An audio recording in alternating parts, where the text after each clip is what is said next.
Yeah, right. Oh.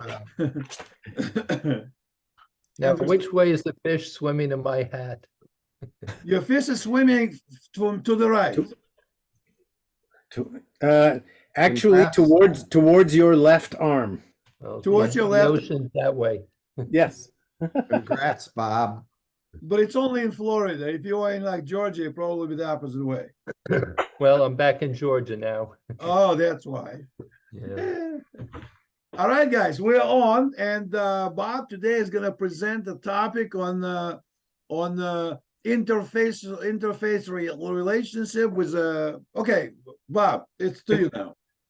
Before you Okay. start, Bob, can I just ask us to all keep in mind the 21 soldiers who died and probably many more who were injured, some severely, in yesterday's explosion. It's a horrible cost of the war that we're waging, and we have to keep on going. But it's made the hearts of so many people so heavy today. Absolutely. Very, very difficult day. Yonatan, that has not made the news here so much. Where was the explosion? What happened was the army is trying to clear the area between the border and Khan Yunis so that the Israeli border communities can live in a bit more peace. Bulldozers can take down one-story buildings, and this was a two-story building. So according to the new rules, the engineering corps was placing heavy explosives to bring the building down. Terrorists emerged from an orchard and fired an RPG, which set off the explosives and brought the building down on the soldiers. Yeah, horrible incident. Yeah. We're all family. All Jews are family. All our prayers, everything we do is in honor and memory of these soldiers. Amen. May their memories will be full blessing. Yes. One Right. article said that they weren't in an orchard. They came out of one of their tunnels. Of course, Yeah, that's where I come from. I heard that as well. The last news I heard was an orchard. And also they said that there were 10 buildings they were taking down, not one. That's an article Okay. on Arut Sheva. Okay. Hi, Karen. Karen just logged in. What happened to Brad? I'm here. Oh, yeah. Okay, I'm sorry. Shai is not here. Okay, I'm going to talk today about our relationship with the evangelical community, the evangelical Christian community, which is enormous in the United States. I'm going to give you a little spiel in which I tell you about 3 or 4 organizations and their true intentions vis-a-vis the Jews, and then we'll open up to discussion. So let me just do an introduction, and I'm going to read from my phone here, so I'll be looking down. Much is written lately about our long failed reliance on other people, especially with the parsha that we've been reading the last couple of weeks, our long failed relationship with Egypt. 3 times we have failed with Egypt, once with Joseph, once with Babel, and once with Assyria. So it should have been a good lesson to us not to rely on foreign peoples. And also right now we're relying too much on the United States. Another group that we seem to be relying on too much is the evangelical Christians. The evangelical Christians seem to be our best friends. As you know, Mike Huckabee loves to run around Israel, and I happen to like Mike Huckabee, but we also have to remember exactly what their theosophical beliefs are and what they really represent. So I'm going to go through a couple of these groups and just mention what they really believe, and then, like I say, I'll leave it open to you guys. The first is about the evangelical group called One with Israel, and all of these have millions of followers. And this is something that they wrote online, and I just printed it out. And this is from the group One with Israel, and they say, quote, "Only 11 years ago, most Israelis would never hear the name of Yeshua, which is Jesus, Yeshua, much less hear the gospel of our Messiah, Yeshua. It was the best kept secret from the Jewish people. But was is the key word here, because today the secret is being shouted from the rooftops. They mean the rooftops in Israel. In the last 8 years, our gospel films and testimonies in Hebrew alone have over 60 million views. Globally, we have 350 million views. We're seeing an awakening like never before, as daily we receive testimonies from seekers who binge watch the gospel and reach out to know more. The word Jesus, they claim this, I don't believe it. The word Jesus is the most searched religious keyword on Google in Israel. That's their claim, which probably isn't true. More Israelis are searching for Jesus than all the rabbis put together. So then they write in bold words, and again, this is the group one with Israel. So today, rise up with us to see God's Spirit poured out like never before across Israel in 2024. The second evangelical I'm going to mention is Billy Graham, who probably was the most watched evangelical speaker of all time. In a meeting with Richard Nixon, this is February 10th, 1972, he had a prayer breakfast with Richard Nixon. And he said to Nixon, and I quote, Billy Graham said, "The Jews' stranglehold on the media is going to break the United States. It's going to be the ruin of the United States." Richard Nixon responds, "You believe that?" And Nixon seemed to be glowing since he found a fellow anti-Semite. "Yes, sir," Graham said to Nixon, with H.R. Haldeman listening. "Oh boy," replied Nixon, "I also believe the Jews have a stranglehold on the media. I can never say that, but I believe it." "Well," said Billy Graham, "if you get elected a second time, we may be able to do something about that." Now, what Billy Graham meant about we may be able to do something about that, I have no idea. Maybe he was thinking of shooting the Jews. I really don't know. And now I'm going to talk about support by the evangelical community for Israel after October 7th. And that's, of course, very famous. We know all the evangelical groups are supporting Israel after the October 7th massacres. Only hours after Hamas attacked the country on October 7th, the group Christians United for Israel, which is another huge group, posted a message on Twitter, and they said, quote, "To the terrorists who have chosen this fight, hear this: what you do to Israel, God will do to you. Despite today's weeping, joy will come because he, God, watches over Israel." Now, all that sounds very good, right? Except when you look at the founder of Christians United for Israel, who believes that the presence of Jews in Israel is nothing more than a precursor for Jesus Christ to return to earth. Another group, the Southern Baptist Convention, has 45,000 churches, and they wrote that with the Jews in the region now, the clock has begun to tick. There will be 7 years of Armageddon, after which Jesus Christ will return. I'll give you one more example, and then we can talk about it. John Hagee Ministries, Hagee, he's one of the largest podcasters and broadcasters in the nation. Again, he has millions of followers. The John Hagee Ministries wrote, and I quote, "What will come soon is the Antichrist and his 7-year empire that will be destroyed in the battle of Armageddon. Then Jesus Christ will set up his throne in the city of Jerusalem." They love to pick on Jerusalem. "He will establish a kingdom. Jesus will establish a kingdom that will never end."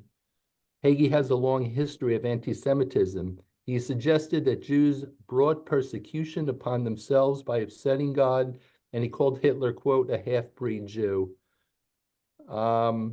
Anyway, this group once lobbied to bring the embassy back, the U.S. embassy back to Jerusalem. So in that sense, this group was supporting Trump, and we say, oh, well, there are heroes for that.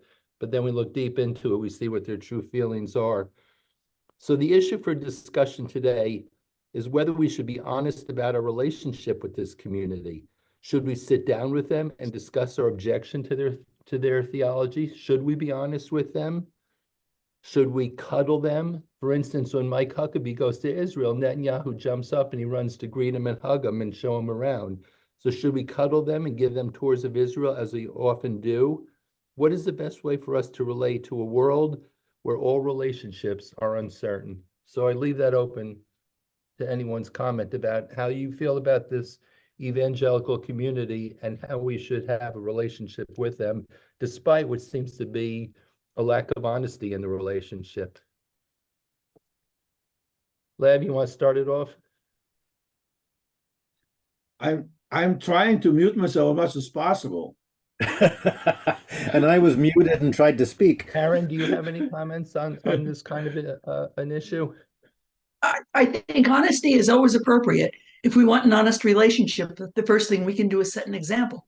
And the other question is, what do they see about Jesus that is better than or replaces or is different from God? To me, God is the whole thing, whereas Jesus is one little fragment of it. And having grown up in a Protestant household and caused a lot of trouble in the process,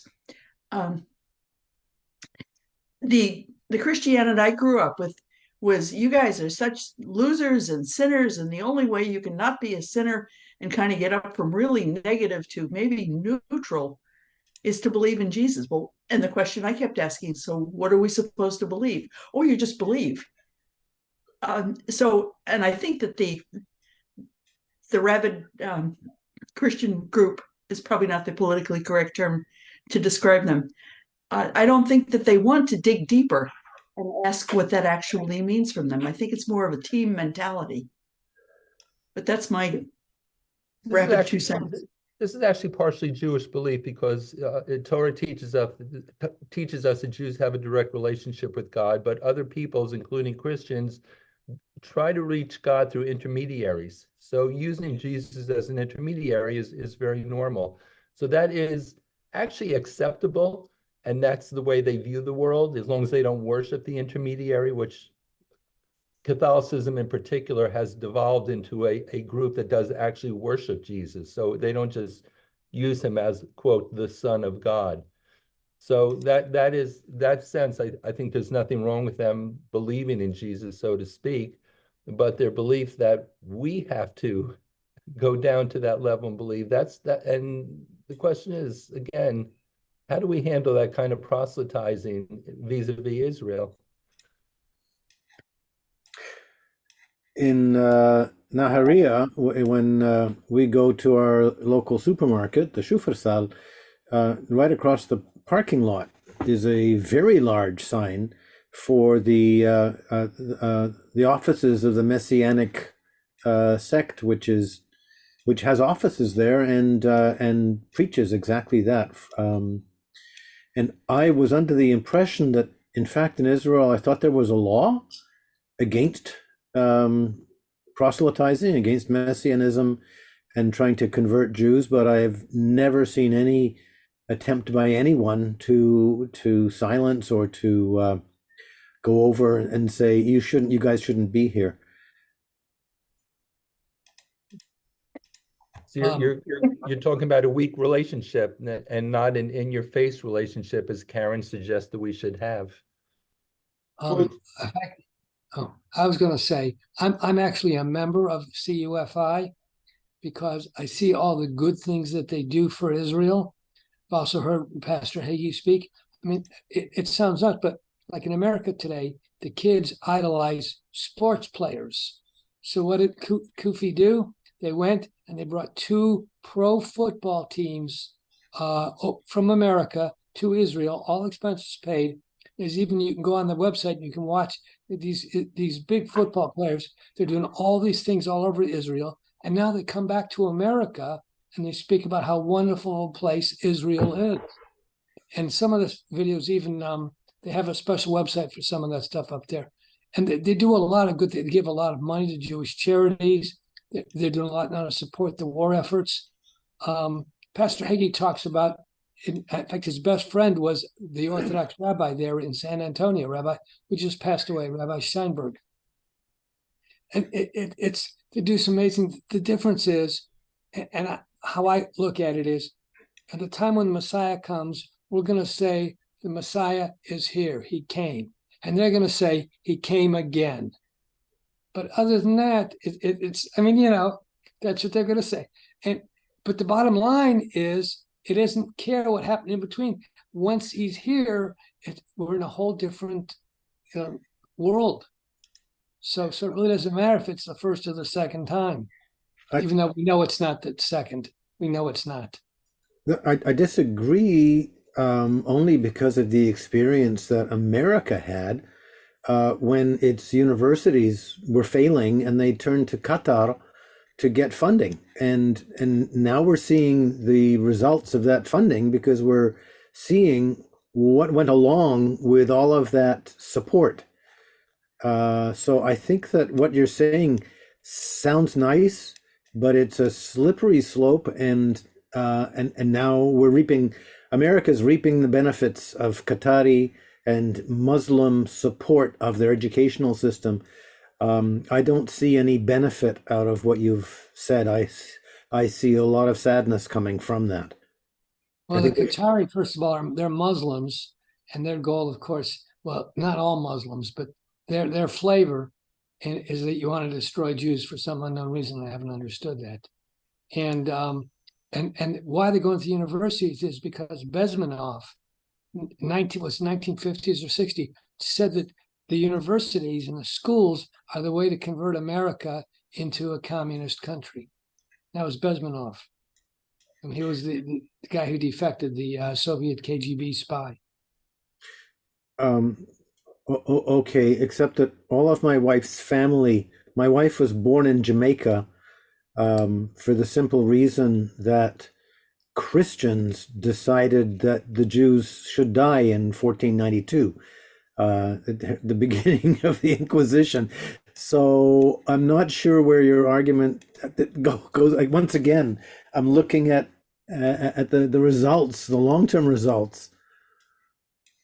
Yeah. Brad, I think we have a peaceful relationship with the evangelical community because it suits them and it suits us too. It's mutually beneficial. But the fact that we're on two different roads, which ultimately have to collide, does that concern you in any way in your relationship with the CUFI group? I don't see you needing to collide. But then again, I just don't see any problem there. There are groups that do things like the Jews for Jesus group. They want to convert you, but that's a difference. Just they want to do. CUFI has done so much for Israel. It's unbelievable. And now that they were in Trump's ear, and Trump went and moved the embassy to Jerusalem, Right. Well, that's and did the thing on the Golan too. So I see a lot of positive. And if you listen to Pastor Hagin talk about how he started in this whole thing, and he went to first he went to Israel, and he was there, and after I think it was a week or 2 weeks in Israel, it changed his whole outlook, and he came back to America, and he wanted to start the night to honor Israel, and the Jews didn't want to believe him, and Rabbi Steinberg said, "Let's listen to this man, let's listen to him," and he started it. Now there's over 15 million members. I mean, it sends a lot of money to Israel, a lot of money. What does Yeah, CUFI stand for? Pardon? What are Go the ahead. letters? What do you have to say? What's the name of the group? CUFI, But what does that mean? Christians United for Israel. Oh, thank you. Christian Zionists. Like also there's that group on the internet channel. It's called the Israel Guys. And they're here, they're actually in Judea and Samaria. They're doing a lot of good stuff. They're doing a lot of great things. And they call themselves Christian Zionists. Are this is the cowboys that have come to pick fruit? They're connected to them. Yeah. They have a very interesting podcast on 5 days a week. And they don't try to shovel Christianity on you at all. They tell you what's happening in Israel. And I just think it's like I tell people when I talk to people about what's going on, I tell them you have to listen to what the left says and what the right says, and the truth is somewhere in the middle. And it's important. Go ahead. I'm sorry. Go ahead. Go ahead. It's important to understand the other person's perspective. Yes. Go ahead, Bob. No, I was going to say, do you see them as proselytizing at all, or their long-term respect for Jews as an independent group? I haven't seen any proselytizing at all, not at all. And in fact, even from Pastor Hagee, if I did say, listen, what does your Judaism say? Follow your Jewish roots. He's very supportive and positive in that direction. But it doesn't mean, just because he's that way doesn't mean that all Christians are. Just in fact, he's very negative on some of the Catholics, and that's yeah, you got to be careful. And another group I get the journal from, it's the Philadelphia Church of God, which is from Herbert Armstrong, and they're very down, telling you they're more political. They stay away from religion, but they talk about watching out for Germany, and Germany becoming strong again. Calls them Assyria, and relates to biblical, to the Bible prophecies, always relating back what happens today to what the Bible says, what's written in the Chumash. And it's very interesting. You got to listen, and you can't take 100%, but it's good to hear both sides, and then put your brain in gear and think. And if you got a question, go look something up, and don't use Google, because Google, is all, there's so many other sources. From a historical perspective, we have not done well in our alliances. Do you see the Jews, and I think Yonatan specifically, you see the Jews as a people apart, and for us forming alliances is much more dangerous in other countries? Yeah, absolutely. We live in an interconnected world. I'm very concerned at how far we've gone towards a new world order and the rule of multinational corporations instead of the rule of nations. But all of our munitions reserves have already gone to Ukraine. We have very little left, and the $14 billion that Biden promised. You're talking about Israel sent weapons to Ukraine? From what I understand, the U.S. I believe I heard this on Carolyn Glick yesterday. The U.S. it basically has Israel as an army base. It's their toehold in the Middle East, so they can have a rapid response teams without having to drag over all their armaments, and a lot of American materiel, which was stored in Israel, has been transferred over to Ukraine. And we are working with close to empty reserves, and the $14 billion of aid that was promised hasn't gone through yet. As far as I understand, we haven't received anything from the U.S. I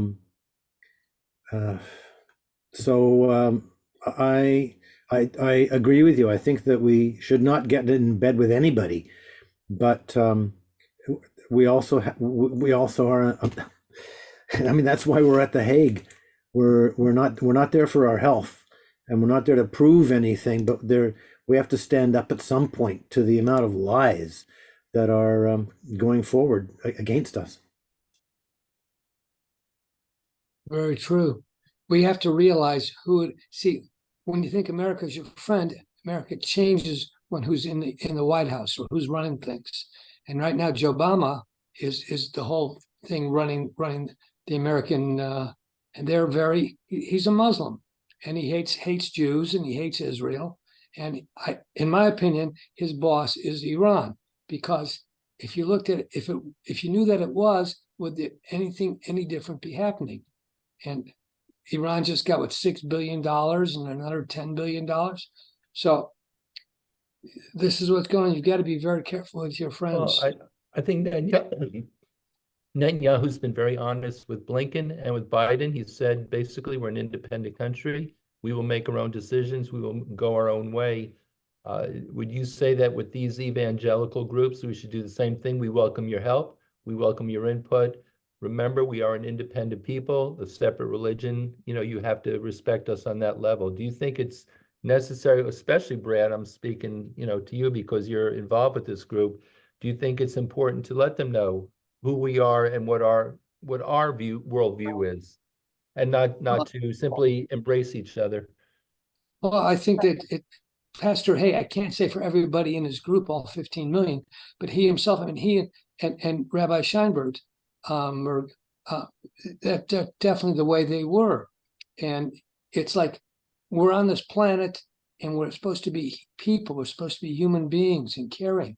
If you saw a Christian person got hit by a car laying in the street, you wouldn't just leave him there because he wasn't Jewish. You would, as a human being, you would extend it and do what you could. And I think I find Rabbi Shandberg and Pastor Hagee are very much in that form and that way.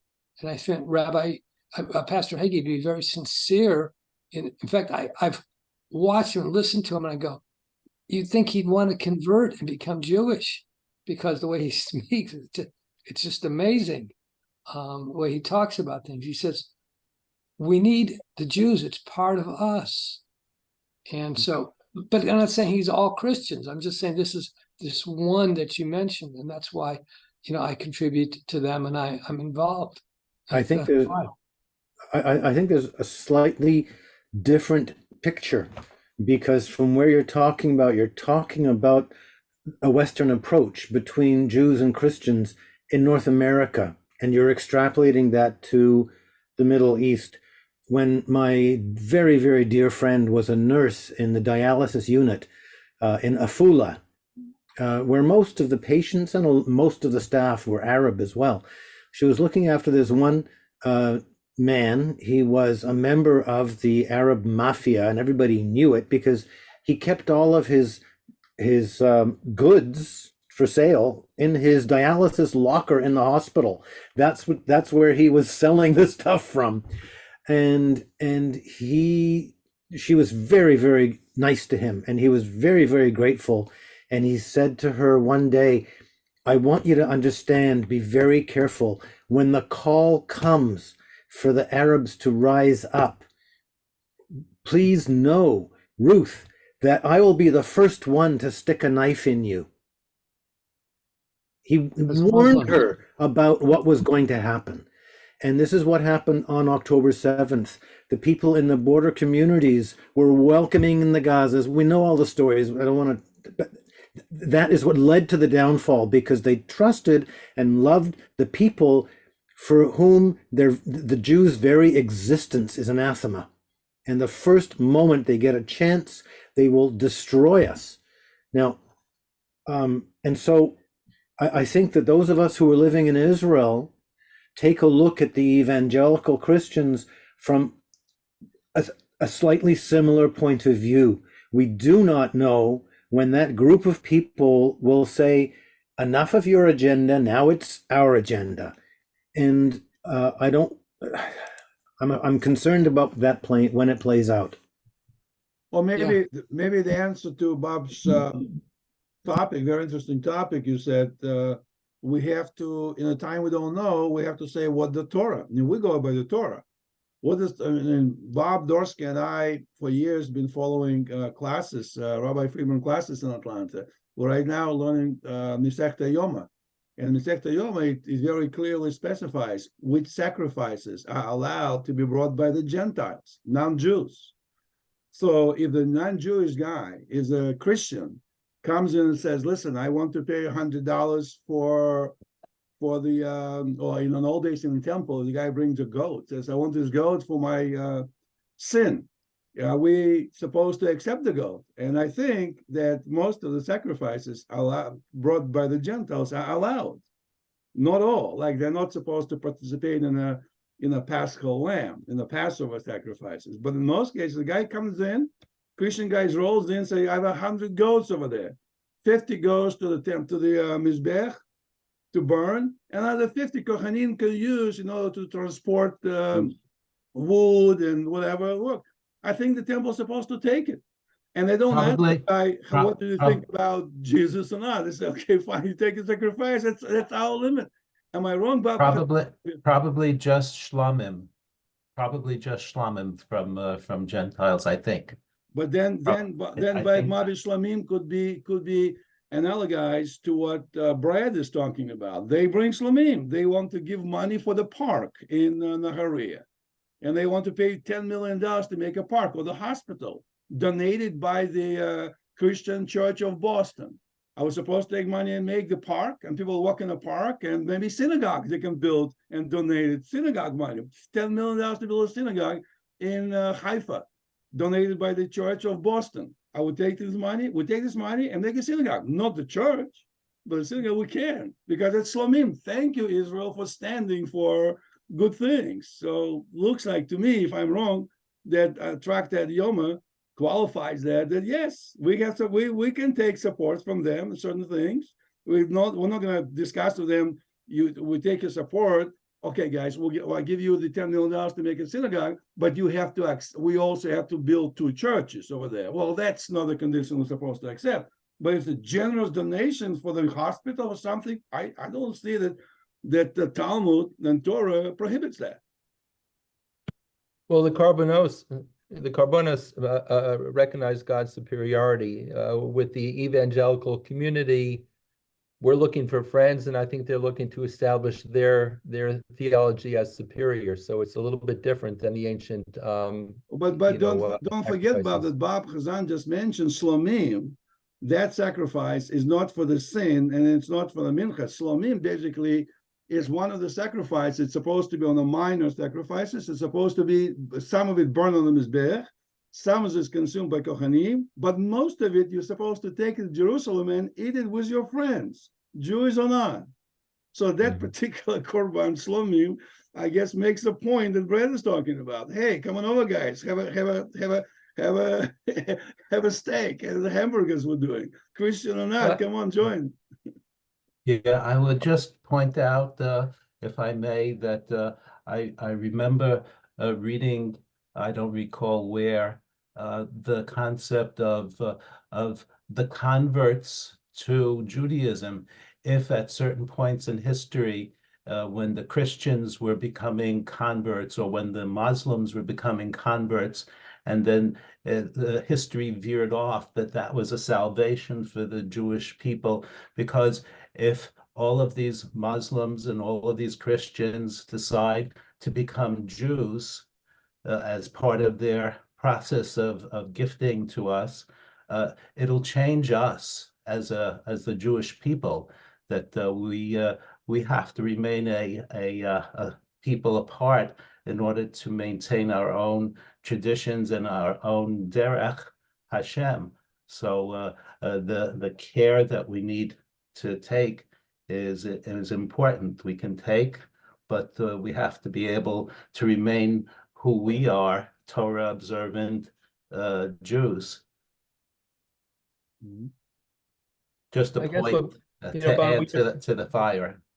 Bob, what you're saying is a good point. It may even come down to, what is the level of respect that we get from the evangelical community as a separate religion, and not just as a people to be used towards, the rapture and Jesus' return. It's a question of what kind of respect should we demand. Yonatan, do you think that there is any possible rapprochement with that community by simply asking that we demand or would like to get a certain level of respect from them?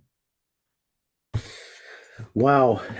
I was going to interject just before you asked me to mention that some of my very dear friends here in the north of the country are non-religious Muslims and I don't know, Christians. I work with them. I have a phenomenal amount of respect for them and the quality of the people that they are. They're just really good people. And I wouldn't like anybody to, on this forum, to get the idea that I was isolationist or saying that we should keep ourselves incredibly and completely and totally separate. I think that's going to happen naturally anyway. But the people that I've worked with, some of them have raised their children in Jewish schools, and the kids wanted to go around wearing kippot because they wanted to fit in, Christian kids, and that's when the grandfather moved the family back from Tzfat back to one of the Christian yeshuvim so that they would stay with their own people. So I think it goes both ways. I think, Jonathan, the Torah also answers this question. Torah is very clear who can live in Israel, who can't. Torah doesn't require Israel to consist only of Jewish people. Yes, it's a Jewish state, a Jewish country, but anybody who goes by Noahic laws, the 7 laws of Noah, which basically says no idol worshiping, respect of the law, you can live. You can be not Jewish, you can live there. And then, of course, if you can live in Israel and you can be in Korbanos, like Shlomim, fine. But as soon as you begin to proselyte me, you can say, okay, hold on, go to Boston. Karen, I gather you're a Bali Teshuvah. Is that you're a Ger Toshav? You're a convert? Is that correct? Yes, I am. Yeah. When you look back at your Christian family and those where you came from, what relationship do you have with them, or what do you ask of them? Well, very interesting. My mother was exposed to Judaism when she was in a Lutheran college, and she was an organist and choir director in a couple of Christian churches, and then on Tuesday night and Friday and sometimes Saturday, she would play in a Reform congregation. And through that, she said, well, here I am teaching these people to sing these sounds that are strange to me. I might as well find out what they're learning in the course of learning Hebrew. So then she converted, and she did that when I was 16. I converted when I was 40 or so. But so my mother converted, and then one of my cousins totally independently converted. And then even more surprisingly, because my mother-in-law was a rabid Protestant, I guess rabid is my word for the day. But one of her nieces, one of her nieces. That's Wabbit, not Wabbit. Wabbit. Guys, we have a minute. Hey, what's up, Doc?